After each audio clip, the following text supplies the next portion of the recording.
मित्रों, मैं यहाँ धर्मतला में हूँ। यहाँ जूनियर डॉक्टर्स ने आमरण अनशन शुरू किया है और उन्हीं में से एक युवा डॉक्टर से हमारी बात हो रही है। जी सर, बोलिए। West Bengal junior doctor front का ये आंदोलन जो 9 अगस्त से शुरू हुआ था, उसको 60 दिन होने को है। हम West Bengal junior doctor front एक संगठन, ए पॉलिटिकल संगठन, जो कि सारे वेस्ट बंगाल जूनियर डॉक्टर्स के मेडिकल कॉलेजेस और हॉस्पिटल्स को मिलाकर बनाया गया है। ये एक संगठन, ए पॉलिटिकल संगठन है जिसके नेतृत्व में ये आंदोलन चल रहा है। कॉमन लोग भी हमारे साथ जुड़ रहे हैं। आज 70 घंटे होने को हैं। हमारे डॉक्टर्स अनशन पे बैठे हैं, आमरण अनशन पे बैठे हैं। डिमांड हमारी 2 सिंपल डिमांड, अभया जैसी घटना ना हो और अभया को इंसाफ मिले, इसको सुनिश्चित करना है। इसी के संक्षेप में टोटल 10 डिमांड हमने दिए हैं, सरकार को बताए हैं। इसको जब तक नहीं माना जाता डिमांड्स को, तब तक हमारा अनशन चलता रहेगा, क्योंकि हमारे पास 60 दिन होने को हमने हर मुमकिन कोशिश की, हर तरह से हर दरवाजे को खटखटाया, हर अथॉरिटीज़ के पास गए। फिर भी जब हमें लगा कि कोई रास्ता नहीं है, लोगों के अंदर भी आक्रोश है, तो हमें मजबूरन ये कदम उठाना पड़ा, क्योंकि डेमोक्रेसी में ये एक आखिरी स्टेप नज़र आता है हमारा अनशन। तो हम इंतज़ार कर रहे हैं कि सरकार जल्द से जल्द हमारी डिमांड्स को माने। मैंने ये पूरे देश भर से लोग हमें बार बार फ़ोन कर रहे हैं। मैं सदीनामा से हूँ, जितांशु की वहाँ जाइए। और क्या है, क्योंकि देश भर में जो अलग अलग तरह के नैरेटिव्स लोग बना रहे हैं कि इसमें जूनियर डॉक्टर्स हैं, सीनियर नहीं हैं, इस कॉलेज के हैं, उसके नहीं हैं, तो इस पर आप क्या कहना चाहेंगे? अपना नाम बताइए। मेरा नाम डॉक्टर अकीब अशरफ है। मैं कलकत्ता नेशनल मेडिकल कॉलेज का जूनियर रेसिडेंट हूँ। सबसे पहली बात यह है कि सीनियर डॉक्टर हैं, जूनियर डॉक्टर नहीं है, ये बात बिल्कुल गलत है। शुरू से ही हमारे सीनियर डॉक्टर हमारे साथ हैं, और जब हमने सीज वर्क किया तो वो हॉस्पिटल्स को सही तरीके से उसमें योगदान और भी भर के दे रहे थे, और भी संपूर्ण तरीके से दे रहे थे, एक्स्ट्रा आवर्स कर रहे थे। अभी जब हंगर स्ट्राइक में हमें आए हुए 70 घंटे होने को हैं, उनका भी दिल पीड़ा से भर रहा है कि इसका रास्ता क्यों नहीं निकल रहा, सरकार क्यों नहीं कुछ सॉल्यूशन निकालने की कोशिश कर रही है। तो उन्होंने मास रेजिग्नेशन का अनाउंसमेंट किया है। वो मास रेजिग्नेशन करेंगे, तो ये दर्शाता है कि सीनियर डॉक्टर्स भी हमारे साथ हैं। तो ये नैरेटिव पर द एंड है कि ऐसा कोई मामला नहीं है कि जूनियर डॉक्टर सारे मेडिकल कॉलेजेस हमेशा हमारे एक साथ वेस्ट बंगाल है। वो लोग यहाँ पर जिनके मेडिकल कॉलेजेस दूर भी हैं, वो भी जैसे नॉर्थ बंगाल मेडिकल कॉलेज से भी 2 students, North Bengal medical college, North Bengal dental college के अलग अलग डॉक्टर भी हमारा अनशन पर उसी मेडिकल कॉलेज में है।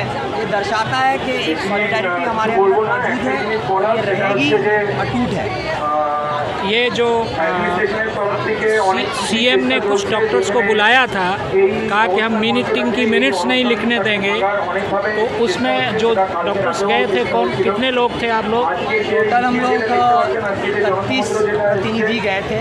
चीफ मिनिस्टर मैडम से मिले। हमारा हमेशा ये डिमांड है कि क्लैरिटी रहेगी, इसीलिए हमने लाइव स्ट्रीमिंग की डिमांड की थी। लाइव स्ट्रीमिंग जब नहीं माना गया, हमने बहुत गुहार लगाई, फिर वीडियो की रिकॉर्डिंग की डिमांड की। उसके बाद जब चीफ मिनिस्टर मैडम खुद आके उन्होंने हमसे हमने चेयर के रेस्पेक्ट के लिए मिनट्स बात करने की डिस्कशन के लिए गए।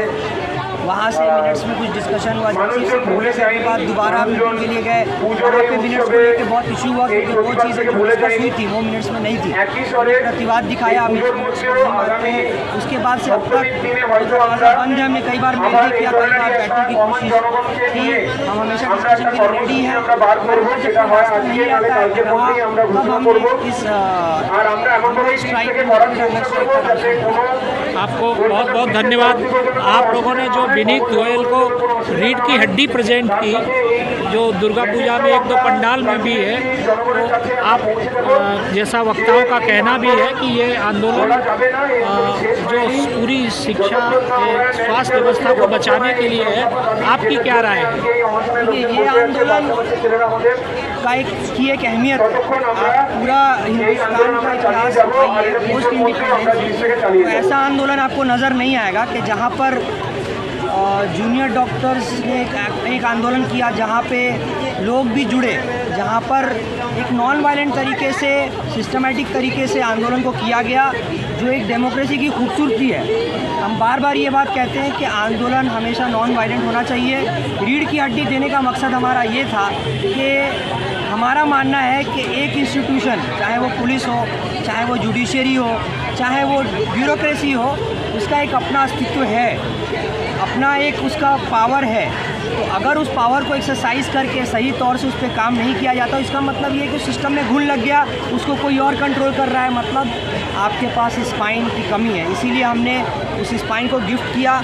उम्मीद करते हैं कि वो स्पाइन मौजूद रहे और आगे से हमारे ऊपर हमें दबाने की, गैर धमकाने की ऐसी नाकाम कोशिश ना की जाए। और हमारा जो हम जो चाहते हैं वो हेल्थ सिस्टम को क्लीन करना चाहते हैं, ताकि साधारण मनुष्य जो लोग हैं उनको भी इसका सुविधा मिले। सरकारी मतलब ही ख़राब, सरकारी मतलब सुविधा मतलब ही बेकार, सरकारी काम ही मतलब देर, ये हम मानने को तैयार नहीं है। ये हिंदुस्तान का यंग जनरेशन, डॉक्टर्स, कोई भी लोग जो हमारे बुज़ुर्ग भी हैं वो भी मानने को तैयार नहीं है, क्योंकि ये बार बार बता दिया जाता है कि ये चीज़ सरकारी व्यवस्था है तो ऐसे ही चलेगी। हम ये मानने को तैयार नहीं है। इंडिया में पोटेंशियल है, वेस्ट बंगाल में पोटेंशियल है कि जल्द से जल्द काम हो। हमने देखा रातों रात CCTV लग जाता है, संदीप घोष को 4 घंटे में ट्रांसफ़र कर दिया जाता है। तो ये सारे ऑर्डर जल्द से जल्द हमारे डिमांड्स के लिए क्यों नहीं निकाले जाते? यही हमारा कहना है। हम इस आंदोलन को कंटिन्यू करेंगे।